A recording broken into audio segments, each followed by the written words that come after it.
বন্ধুরা, দুপুরে রান্না করতে চলে এলাম। চাটনি বানাবো আজকে। তো কাজু বাদাম কিশমিশ দিয়ে চাটনি বানাবো, দেখাবো। চলো, টমেটো চাটনি করব। এই যে তেল দিয়ে দিলাম, এলাচ, 5 ফোড়ন, শুকনো লঙ্কা, তেজপাতা তেলে দিয়ে দেব।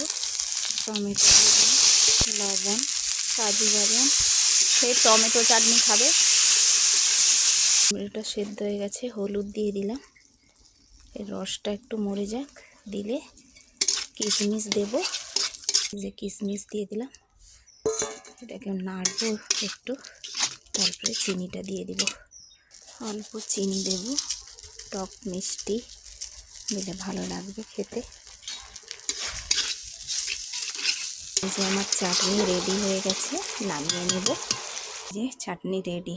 তো তোমরা কাজুটাকে তেলে ভেজে নিতে পারো, আমি একদম দিয়ে দিয়েছি।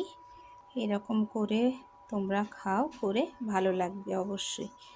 এই যে আজকে আবার সবজি এনেছে, আলু, এটা হচ্ছে গিমে, নোটে শাক, এই যে বেগুন, হচ্ছে ঝিঙে, কুমড়ো নিয়ে এসছে, ঢ্যাঁড়স নিয়ে এসছে, বিনস, গাজর এগুলো নিয়ে এসছে। আমি বললাম যে ওটসে যেরকম সবজি খাবে তুমি নিয়ে আসবে, তো এই যে নিয়ে এসছে।